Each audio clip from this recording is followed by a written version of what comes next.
Welcome to Monk's Temple. Find a comfortable position.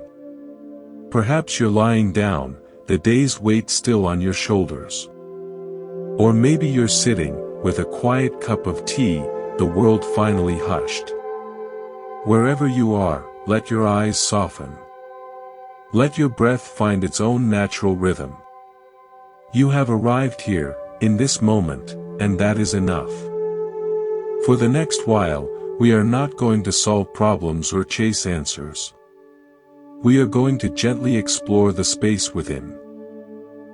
We are going to listen to the quiet voice that knows peace is not something you find far away, but something you remember, right here, when you stop crowding it out. My name is, your name.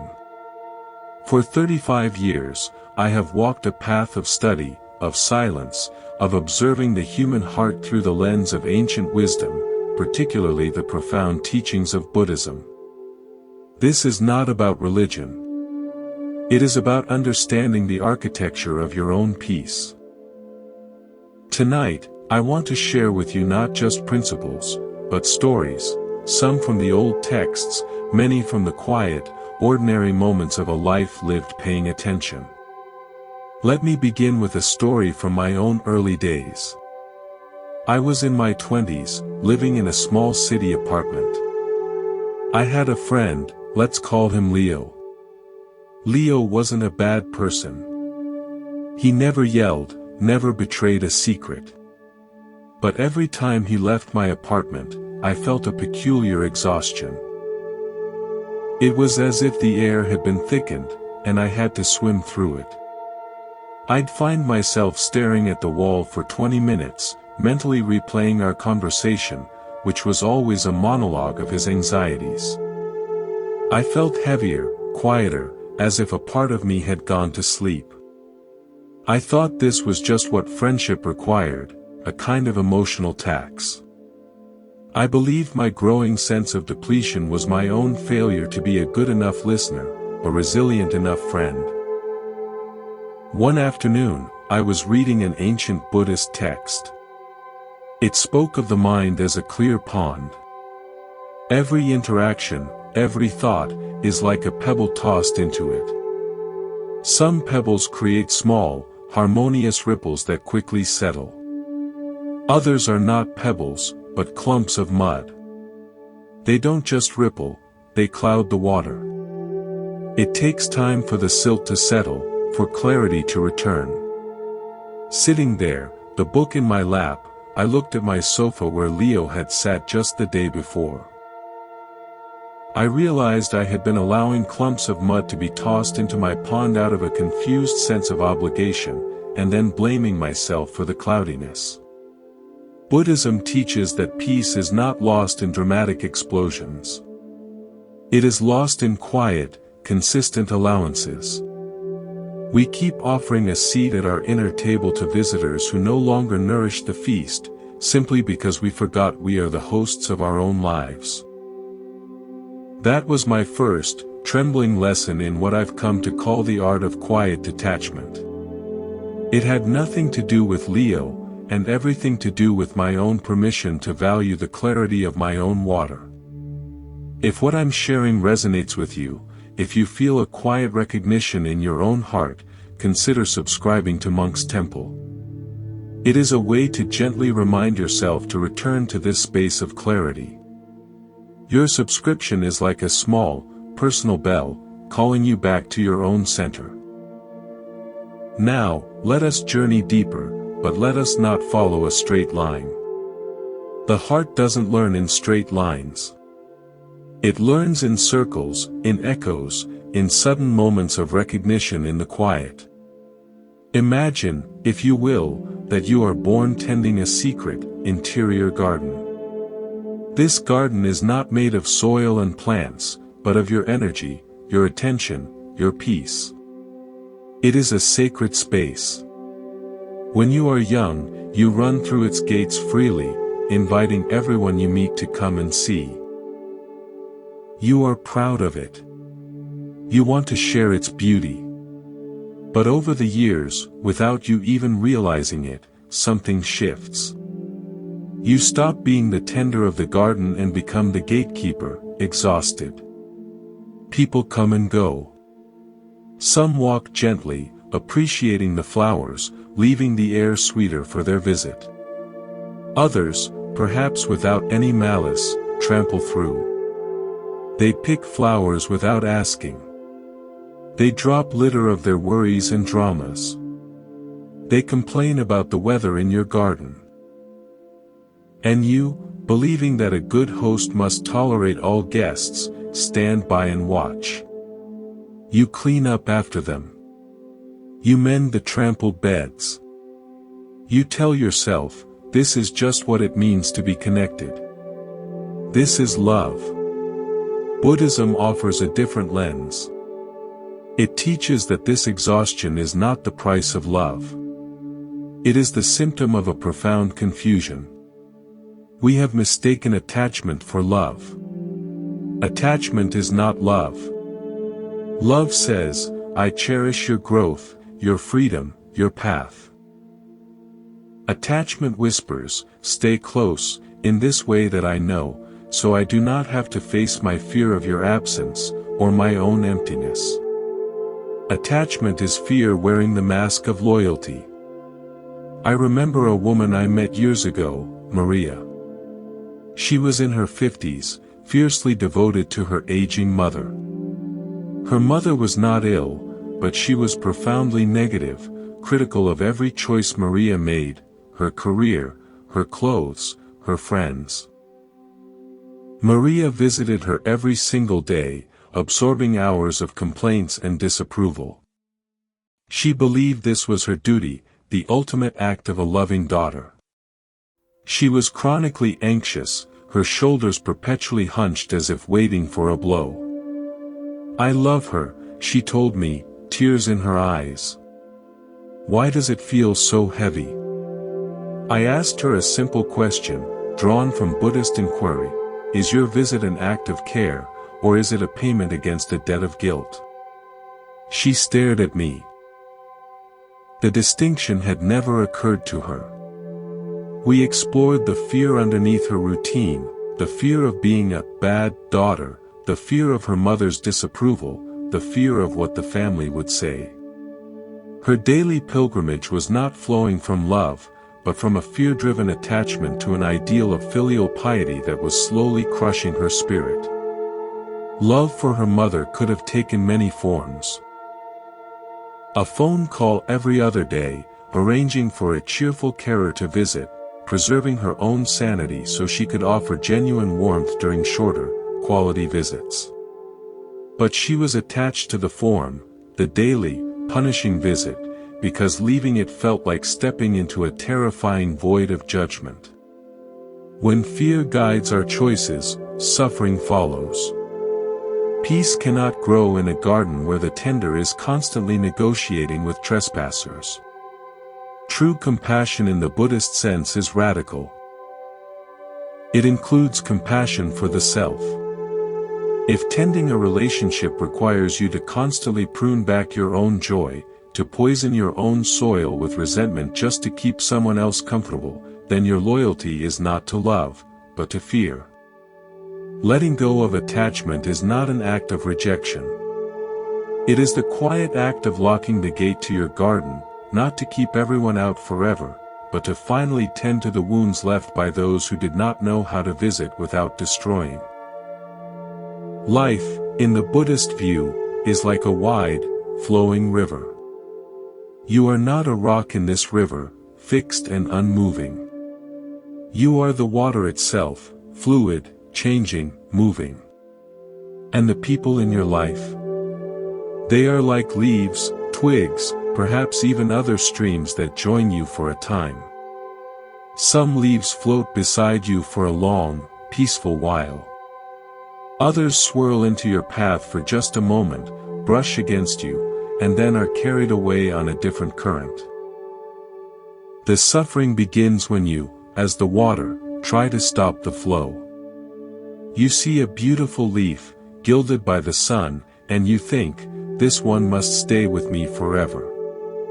You create eddies and whirlpools of anxiety, trying to trap it, to keep it within your view. You exhaust yourself fighting the natural current. Meanwhile, the leaf itself may be trying to move on, or it may be decaying as it stagnates in your forced stillness. You are fighting the fundamental nature of the river, which is change. The Buddha taught that nothing enters our life by accident. Every person has a purpose. But here is the part we often forget: not every purpose is meant to be eternal. Some people are bridges. You cross them to get to a new shore. Once you're across, you don't pitch a tent on the bridge and live there. You thank it, and you continue your journey. I think of a young man named David. He had a mentor, an older artist named Charles, who saw his talent and nurtured it fiercely for 3 years. Charles was brilliant but also volatile, a perfectionist who could deliver scathing criticism. David learned an immense amount about craft, discipline, and vision. But after those 3 years, David's own style began to emerge, softer, more intuitive, less austere than Charles's. Charles saw this as a betrayal, a dilution of his teachings. The critiques became harsher, laced with personal disappointment. David was heartbroken. He believed this relationship, so foundational, had to last a lifetime. He tried to shrink his evolving spirit back into the box of Charles's approval. He made himself miserable. The lesson here, from the river's perspective, was complete. Charles had taught David rigor. Now, the universe was offering David the next lesson: courage. The courage to trust his own current. Clinging to Charles was like David trying to flow backwards, back to a stretch of river he had already passed. Buddhism teaches that clinging to a completed lesson is like reading the same sentence in a book over and over, hoping the story will magically change on the 100th read. It won't. You must turn the page. Nature shows us this with such graceful honesty. A tree does not weep for every leaf that falls in autumn. It does not cling. It releases. And in that release, it conserves its energy for the silent work of winter, preparing for the new buds of spring. The fallen leaf becomes nourishment for the very roots of the tree. In the same way, when we allow people to leave when their season is over, we are not left with emptiness. We are left with fertile ground. The memory of what they taught us, the strength we gained, becomes the compost for our next growth. Some people were meant to walk the whole mountain path with you. Others were meant to give you the right pair of shoes at the base camp, or a sip of water at a steep climb, and then take a different trail. When you understand this, releasing someone no longer feels like a failure of loyalty. It feels like a sacred completion. You bow to the chapter, close the book gently, and make space on your shelf for the new story that is already waiting to be written. Your attention, your emotional focus, this is your light. Imagine it as a lantern you carry within your chest. In a calm forest, its flame burns steady, illuminating the path clearly, casting a warm, gentle glow on the trees around you. This is your natural state: clarity, presence, peace. Now, imagine bringing this lantern into a storm. The wind howls. It is the wind of other people's demands, their dramas, their unresolved chaos, their need for your constant engagement. To be polite, to be kind, you hold your lantern up high into that gale. What happens? The flame gutters, wildly. It smokes. It threatens to go out entirely. You expend all your energy just trying to keep it lit, fighting against the relentless wind. You can no longer see the path. You are cold, disoriented, and desperately tired. Many of us live our entire lives in this storm, holding our lanterns high for everyone to see, believing that to shield it is selfish. Buddhism teaches the opposite. To protect your flame is the deepest act of sanity and respect. For yourself, and ultimately, for life itself. When you allow your light to be blown out by every passing wind, you have nothing left to guide yourself, let alone offer anyone else a glimpse of warmth. Your energy is sacred. It is the currency of your life. Where you place it determines the reality you experience. Some people, some environments, are like still, sheltered glens. In their presence, your flame grows calm and bright. You think clearer. You feel grounded. Others are open fields in a hurricane.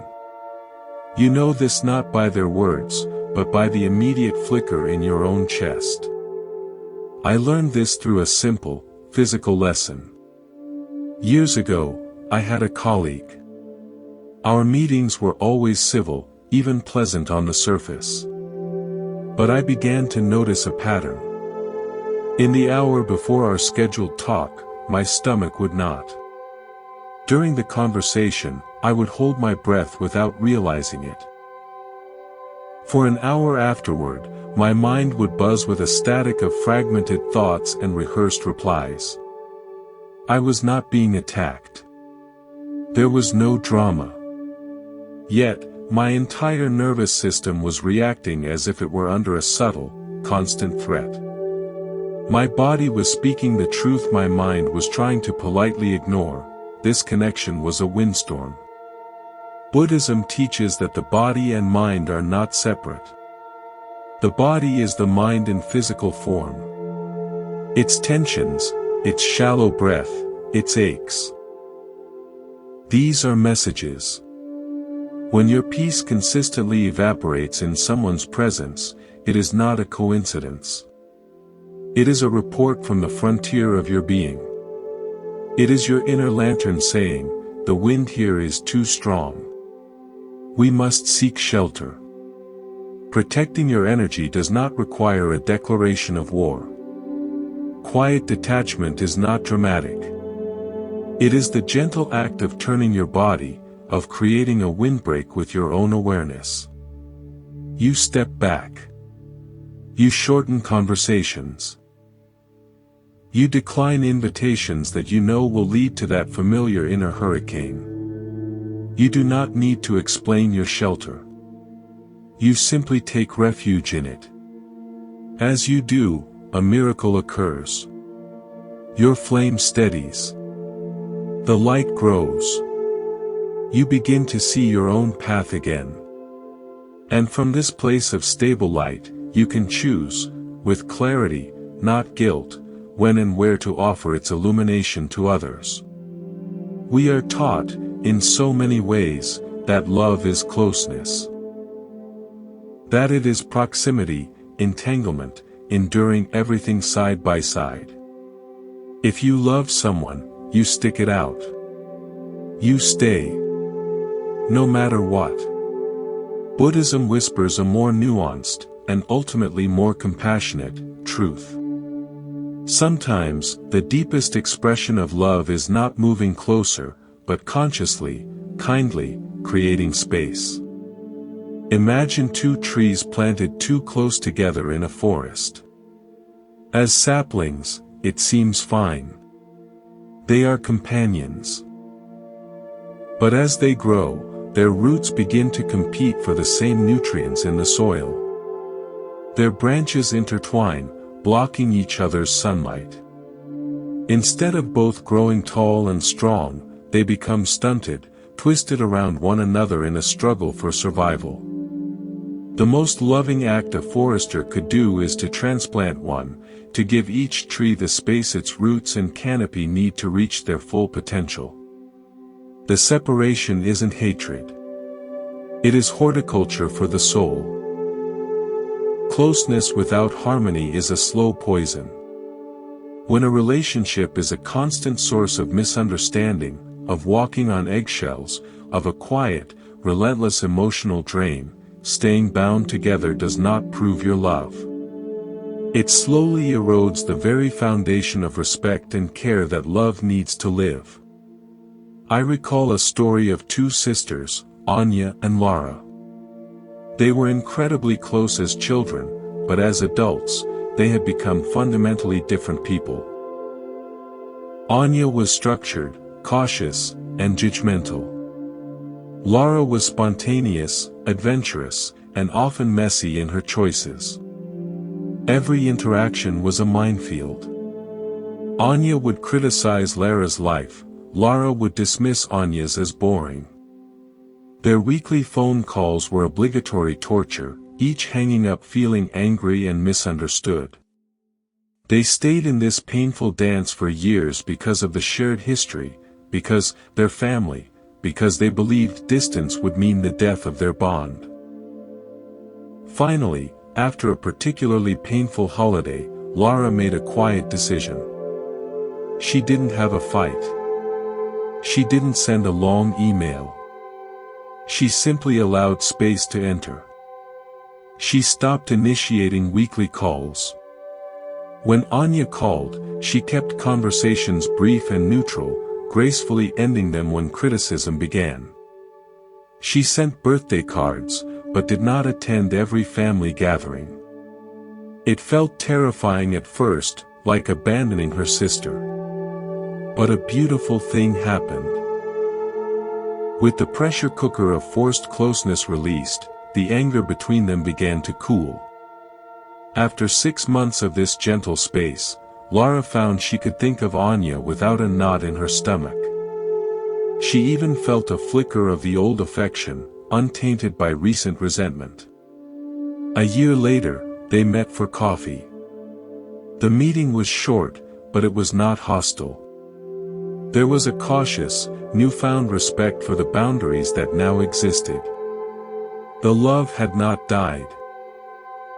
It had been freed from the suffocating blanket of obligation. It could now breathe, even if from a distance. Buddhism teaches non-attachment, which is not cold indifference, but the wisdom to allow life to unfold without forcing the pieces to fit. When you step back without bitterness, you are releasing your need to control the other person's experience, or the narrative of the relationship. You are saying, I care for you too much to continue this dance that hurts us both. Distance can allow wounds to crust over, for emotions to settle from a turbulent storm into a discernible landscape. Sometimes, staying close only picks at the scab, preventing healing forever. Space is not the end of care. It is often the only way care can survive. One of the most exhausting, silent burdens we carry is the need to be understood.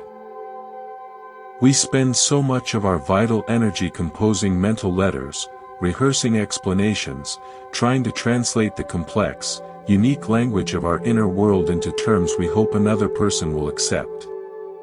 We believe that if we can just find the right words, they will see us, validate us, and finally, give us permission to be as we are.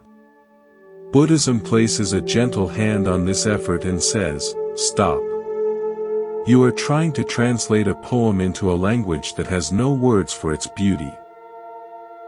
Your inner journey, your growth, your decisions that arise from a place of deep knowing, these are often untranslatable to someone who is not living in your skin, who is not hearing the music of your soul.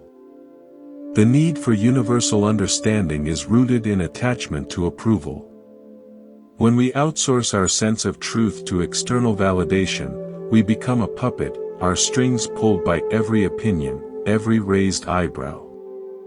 We lose our center. The Buddha taught that truth is not a democracy.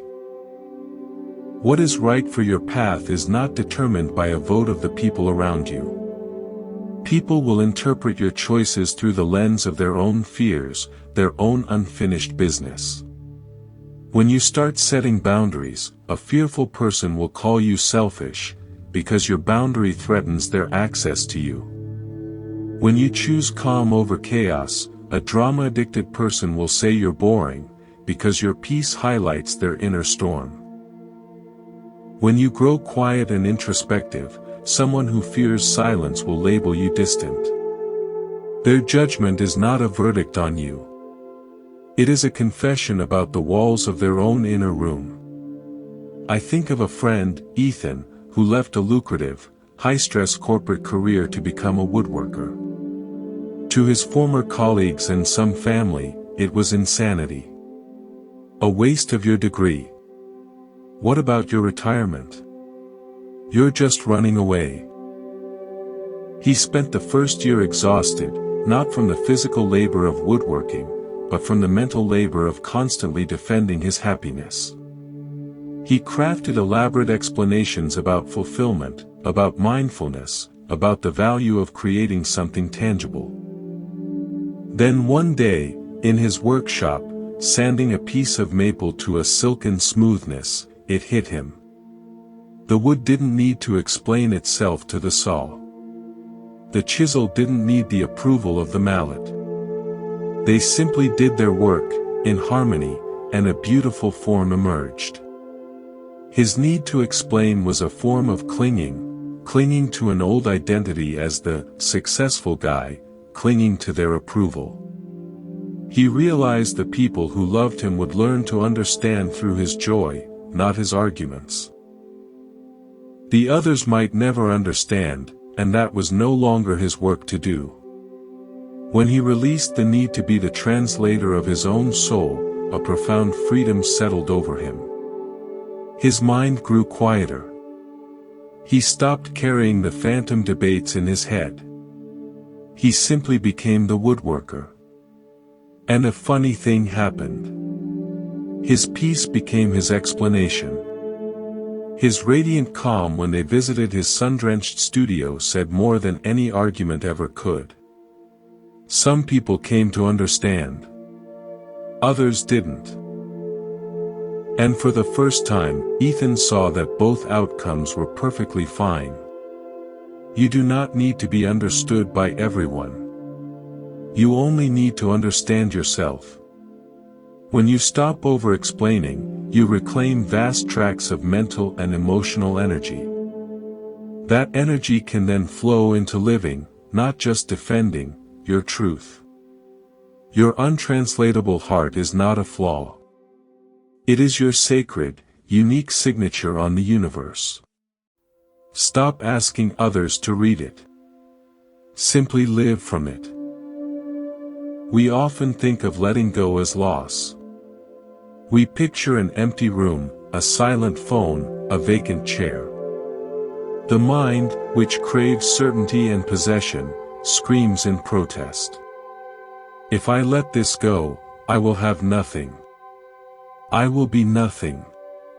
So we cling tighter, our fists clenched around relationships, identities, and situations that have long since ceased to fit, like a child holding onto a coat they've outgrown, refusing to release it because it is familiar. Buddhism teaches a radical counterintuition. Suffering comes not from what we lack, but from what we refuse to release. Clinging is what creates the inner noise, the heaviness, the crowded feeling in the chest. Letting go is not about creating emptiness. It is about creating space. And space is not nothing. Space is potential. Space is freedom. Space is the open sky into which a new bird can fly. Imagine your inner world as a room. Over the years, you have furnished it with relationships, habits, beliefs, and memories.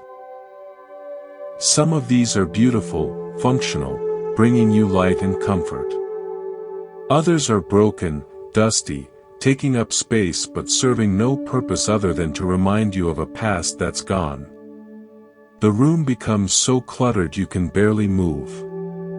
You keep tripping over the same old, shattered vase of a failed friendship. You keep banging your shin on the bulky, outdated furniture of an old self-image. There is no room to dance, to breathe, to bring in anything new. Letting go is the conscious, gentle act of clearing this room. You thank the broken vase for the flowers it once held, and you place it in the recycling. You donate the outdated furniture. It is not a violent purge, but a respectful curation. With each item released, space opens. Light floods into corners you hadn't seen in years. You can stretch your arms. You can finally see the beautiful floor, your foundation, that was there all along. This principle applies fiercely to our identities. We cling to who we were, the star athlete, the perfect student, the tireless caregiver, the rebellious youth, long after life has asked us to evolve. I worked with a man, Robert, who was a celebrated CEO for decades. Upon retirement, he was lost. His entire sense of worth was tied to the title, the office, the decisions. He tried to CEO his retirement, micromanaging his golf schedule, his wife's gardening, his grandchildren's playdates. He was miserable, and everyone around him was stressed. He was clinging to an old self like a security blanket, but the blanket was now made of burlap, scratching and irritating everyone. His healing began not with adding a new hobby, but with subtracting an old identity. He had to practice the Buddhist concept of anatta, or non-self, the understanding that we are not a fixed, solid thing, but a flowing process. He had to let the CEO persona fall away, like a heavy winter coat in spring. It was terrifying. He felt naked, undefined.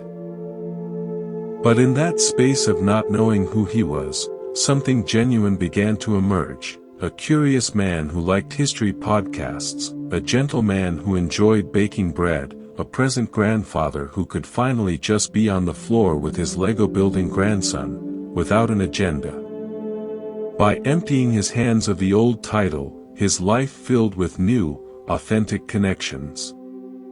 Life cannot place something new and aligned into hands that are already full, clutching the past. When you create space by letting go, you send a signal to the universe that you are ready. You are open. And life, like nature, abhors a vacuum. It will gently, inevitably, fill that sacred space with what truly resonates with the person you are becoming. There is a subtle, pervasive anxiety in modern life, the fear of empty seats. We treat our lives like a perpetual banquet, believing that a good host must have every chair filled, at all times. We measure our worth by the noise level in our dining hall. So we send out invitations out of guilt, we persuade people to stay long after the meaningful conversation has ended, and we panic when someone gets up to leave. We are so busy being hosts that we forget to enjoy the feast of our own existence. Buddhism invites you to see your life not as a public banquet, but as a private, sacred hearth. The fire in this hearth is your peace, your spirit, your essential self. You get to decide who gathers around it, and for how long. Forcing someone to sit by your fire when they are cold, or disinterested, or blowing on the embers in a way that creates smoke rather than warmth, helps no one. It only chills you both. The mind mistakes occupancy for abundance. It believes a full table equals a full heart. But you can sit at a table for 12, laughing and chatting, and feel utterly, profoundly lonely. And you can sit by your hearth alone, listening to the crackle of the logs, and feel a deep, complete sense of connection, to yourself, to life, to everything. Peace does not come from the number of chairs filled. It comes from the quality of the warmth shared by those who are truly present. I learned this from an elderly woman I used to visit, Mrs. Rosenthal. She had outlived most of her friends and family. Her small apartment was quiet. At first, I felt a pang of sadness for her, imagining her loneliness. But as I spent time with her, I noticed something remarkable. She was not lonely. She was selective. She had a few cherished friends she saw occasionally. She enjoyed her weekly phone call with a niece. But she spent most of her time in a state of profound contentment. She read. She tended her potted plants with exquisite attention. She sat by her window and watched the light change on the buildings. One afternoon, I commented on her peacefulness. She smiled and said something I'll never forget. "Darling, when you get to be my age, you realize you spent the first half of your life collecting guests for a party, and the second half learning which guests actually help you enjoy the party. Now, I only set a place for those who make the food taste better and the fire burn brighter. Sometimes, that's just me. And that," she said, tapping her heart, "is a wonderful guest to have." She had mastered the art of not forcing seats. She understood that her energy, her fire, was precious fuel. She would not waste it trying to warm someone who insisted on sitting in the doorway, letting in a draft. This is not selfishness. It is stewardship. When you stop forcing, you stop the quiet resentment that comes from overgiving. You stop the performance of hospitality and start experiencing the genuine article. As you become the wise keeper of your own hearth, the people who remain feel different. They don't come out of obligation or guilt. They come because they, too, feel the genuine warmth and are drawn to it. Their presence is a gift, not a demand. The conversation is easy. The silence is comfortable. This is an aligned connection. Buddhism teaches that what is meant for you does not need to be forced, negotiated, or painfully maintained. It rests naturally in your life, like a perfectly ripe fruit in your open palm. We have been taught to fear solitude. We conflate it with loneliness, with rejection, with being unwanted. So we fill every gap, the commute, the evening, the weekend, with noise, with screens, with plans, with anyone who can promise us we are not alone. But in this frantic avoidance, we miss the profound truth that Buddhism holds: solitude is not the absence of others. It is the profound presence of yourself. Loneliness is the pain of feeling disconnected while in a crowd. Solitude is the joy of feeling deeply connected when you are by yourself. They are opposites. Loneliness is a hunger. Solitude is a feast. When you begin the practice of quiet detachment, of clearing the crowded room of your life, solitude will be the first guest to arrive. The mind, addicted to stimulation, may panic. It's too quiet. Something must be wrong. Call someone. Check your phone. This discomfort is not a sign of error. It is the sign of withdrawal. You are detoxing from a dependency on external validation and constant noise. The silence feels unfamiliar, vast, perhaps even intimidating. But unfamiliar is not dangerous. It is the frontier of your own soul.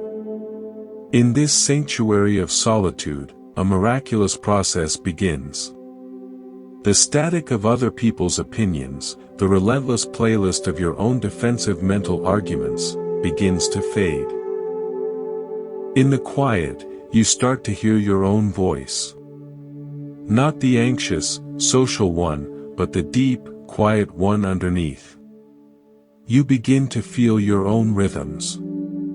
You notice what you actually enjoy, not what you're supposed to enjoy. You discover that you can be excellent, hilarious, and deeply comforting company for yourself. I have a personal ritual. Once a season, I take what I call a silent day. I inform my loved ones I will be unreachable. I turn off all devices. I do not speak. I spend the day in simple activities, walking, reading, writing in a journal, cooking a simple meal, just sitting and watching the trees. The first few hours are always awkward. The itch to do something productive or check in is strong. But by midday, a shift occurs. The inner pressure valve releases. My thoughts, which usually race in tight little circles, begin to stretch out, to wander in wider, more creative arcs. Insights about my life, gentle and clear, float to the surface like leaves on a still pond. Buried emotions finally get the space to be felt, acknowledged, and released. I return from this day not drained, but replenished. My capacity for patience, for listening, for genuine connection with others is multiplied tenfold. Solitude is where you rebuild your relationship with yourself. It is where you forgive yourself for past mistakes. For staying too long, for leaving too soon, for forgetting your own worth. It is where you integrate the lessons from the people who have come and gone. Buddhism sees solitude as fertile fallow ground. The farmer does not fear the field when it rests between plantings. He knows this rest is essential for the next harvest. Your soul, too, needs fallow periods of quiet aloneness to integrate, restore, and prepare for its next season of growth. When you stop seeing solitude as a punishment and start seeing it as a sacred sanctuary, everything changes. You no longer enter relationships from a place of lack, desperate for someone to fill your emptiness. You enter from a place of fullness, offering the overflow of your own cultivated peace. And that is the only foundation for a healthy, lasting connection. So much of our letting go is tumultuous. It is filled with slammed doors, fiery texts, tearful accusations, or the cold, hard silence of resentment. We believe that to detach, we must first have a storm, a final confrontation that justifies our exit. But what if the storm itself is a form of attachment?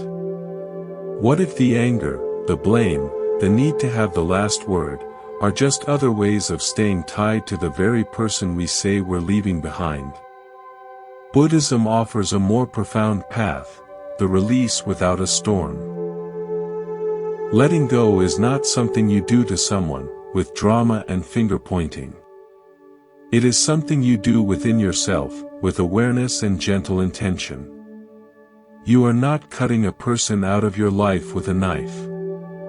You are simply untying the rope that bound your boat to theirs, and silently pushing off from the shared dock. The other boat may remain. You are just no longer lashed to it. Anger feels powerful. In the moment, it feels like righteous energy, a protective force. But Buddhism teaches that anger is a hot coal. You pick it up with the intention of throwing it at the person who hurt you, but you are the one who gets burned. It sears your hands, your heart, your peace.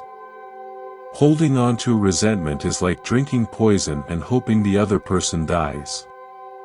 It keeps the past alive in your present nervous system, replaying the hurt on a loop. True detachment is clean.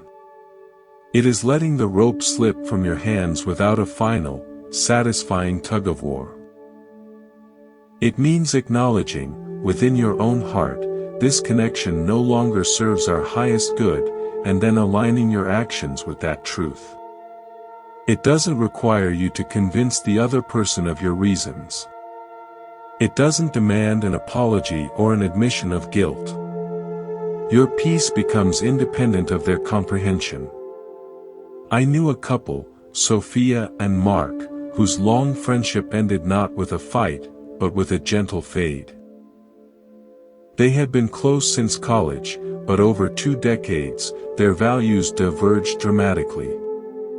Mark became increasingly materialistic and cynical.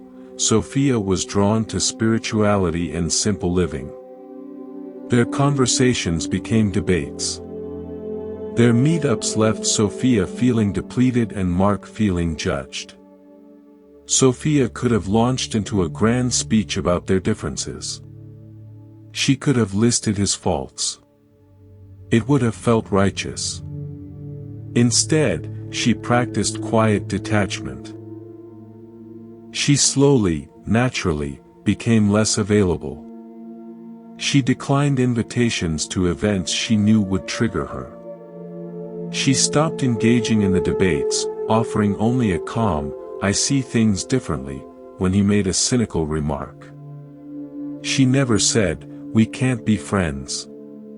She simply allowed the friendship to return to its natural weight, which became very light. There was no villain, no victim. There was just the quiet acknowledgement that their boats were now heading for different horizons. Letting go without anger requires immense inner strength. It means forgiving not because the other person deserves it, but because you deserve the freedom that comes with it.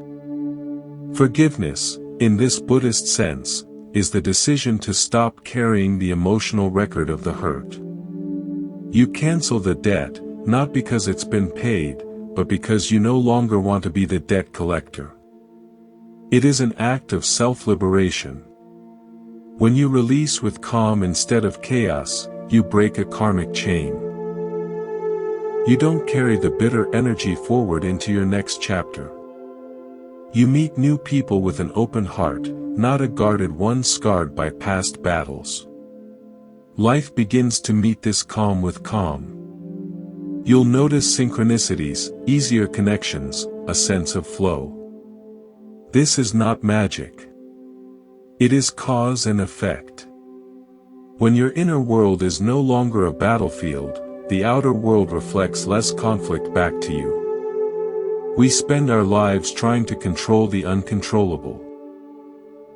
Other people's actions, external circumstances, the flow of time itself. We believe if we can just manage the outside world perfectly, then we will finally be safe, happy, at peace.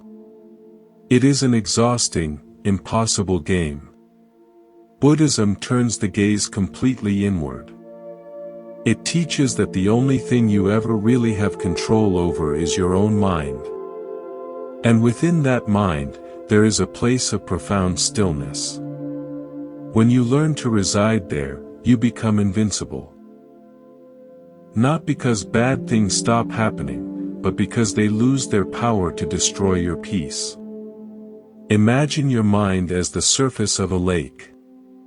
The weather is the outside world, the people, the events, the news. Storms will come. Winds will blow. Rain will fall. If you are identified with the surface, you will be tossed about, chaotic, reacting to every wave and gust. You will believe you are the storm. Suffering is this identification with the turbulent surface. But beneath the surface, at the very depths of the lake, there is a place of absolute stillness. No storm, no matter how fierce, can reach it. The waves may crash above, but 20 feet down, the water is calm, silent, unmoved. Your practice, through meditation and mindful awareness, is to learn to descend. To find that inner stillness amidst the surface storms of life. This stillness is not numbness. It is profound awareness. It is the part of you that can observe the anger without becoming the anger. It can feel the sadness without drowning in the story of the sadness. It can see the fear without being paralyzed by it. In that stillness, you are no longer a reactor. You become a wise, compassionate witness to your own experience. I'll share a story from a retreat I attended long ago. A fellow participant, a man named James, received devastating news from home mid-retreat. His business partner had embezzled funds and vanished, collapsing the company James had built for 15 years. We all watched, expecting him to pack his bags immediately, consumed by panic and rage. He didn't. He asked for permission to use the phone, made a few calm, practical calls to his lawyer and family. Then he returned to the meditation hall. He sat. For hours, he just sat.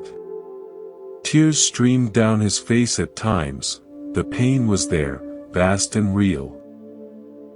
But there was no hysterics, no frantic energy. He was allowing the hurricane of emotion to pass over the surface, while he anchored himself in the deep stillness he had been cultivating. He stayed for the remainder of the retreat. He said later, "If I had left in that storm, I would have made 100 decisions from fear and anger, and dug the hole deeper. The stillness let me see the wreckage clearly. It didn't take the pain away. It just gave me a place to stand that wasn't shaking." This is the ultimate freedom Buddhism points to. When you choose inner stillness, you break the chain of reactivity. Someone's harsh word doesn't have to become your bad day.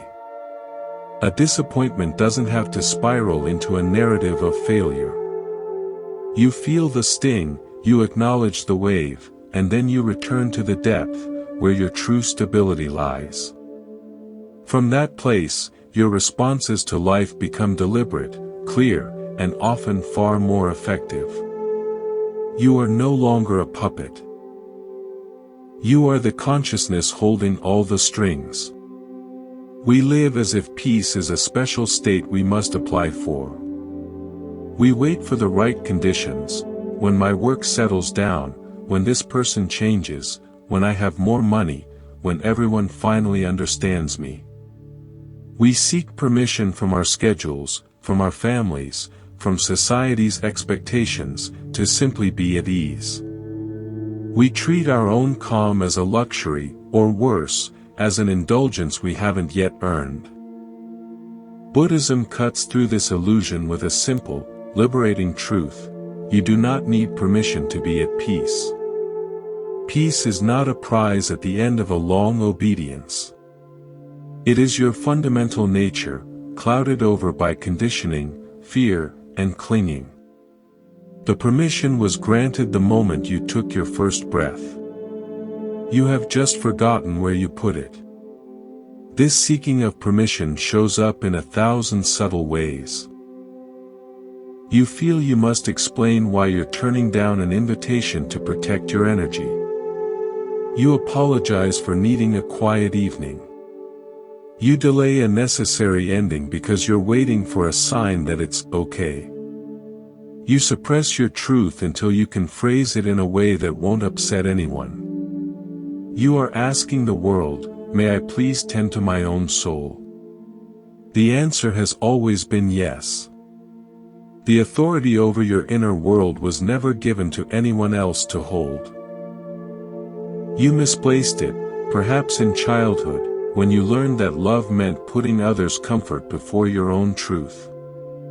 But you can reclaim it, now, without fanfare. I think of a student of mine, a nurse named Chloe. She was the definition of selfless, pouring everything into her patients and family. She came to me burned out, whispering, "I feel so guilty for wanting to just be nothing for a while."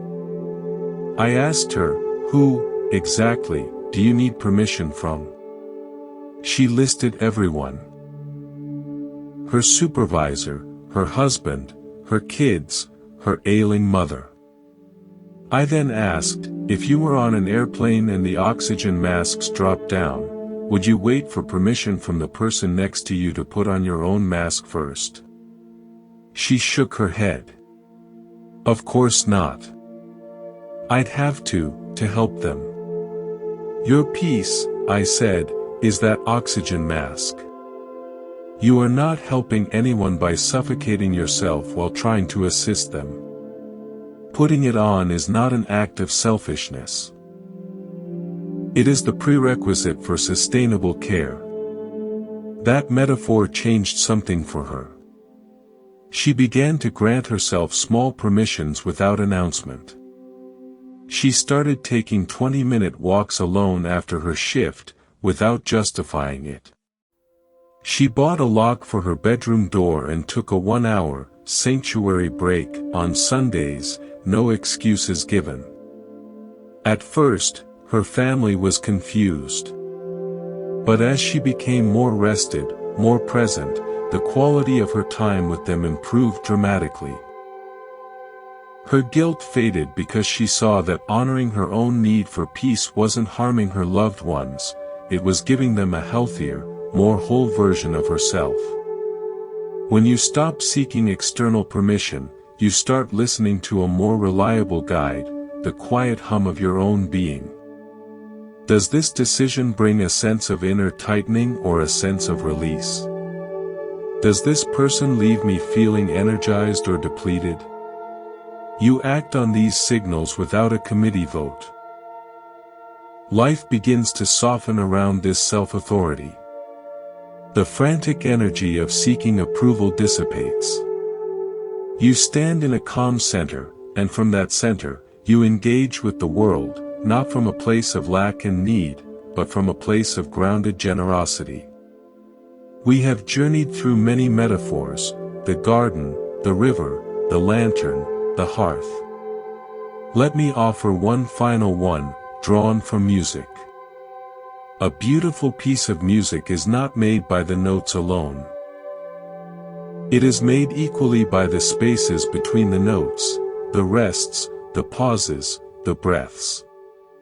Without that space, there is only noise, a frantic, meaningless cacophony.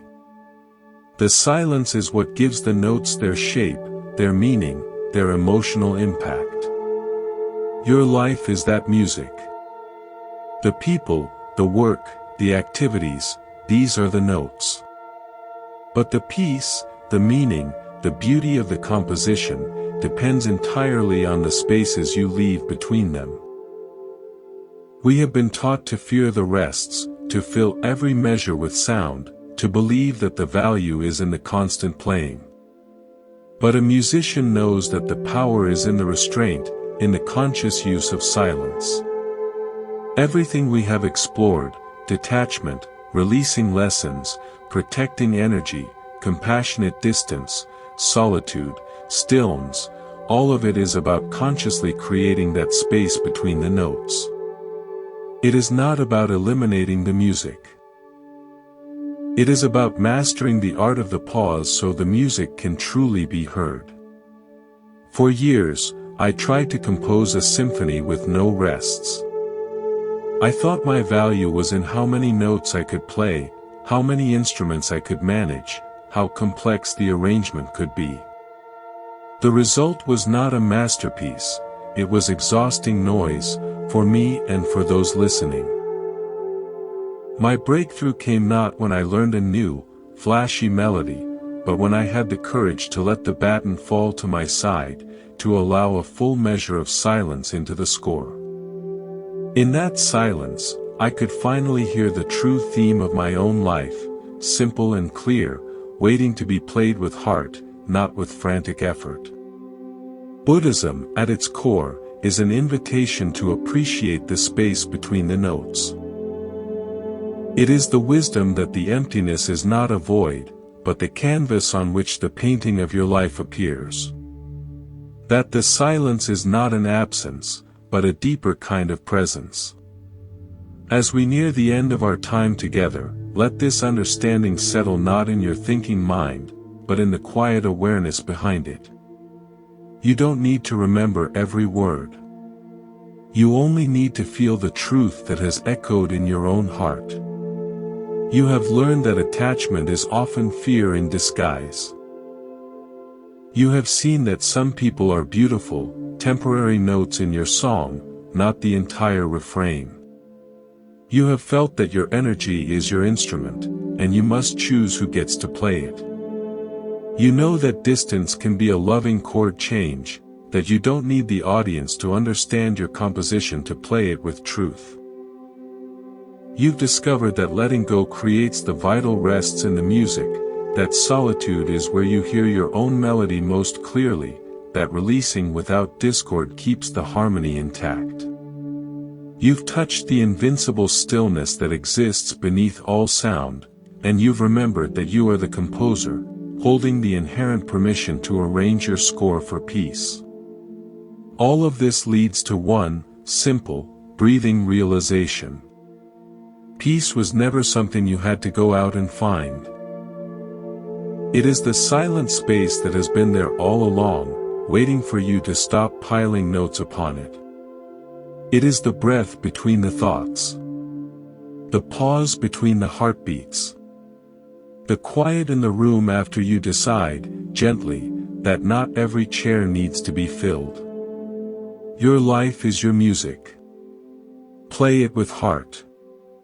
But dare to let it breathe. For in those breaths, in those sacred spaces you consciously create, is where you will finally hear the beautiful, quiet, undeniable sound of your own soul, at peace. Now, let the words fade. Let the concepts soften. Just be here, in the space between. Nothing to do. Nowhere to go. No one to be. Just this breath.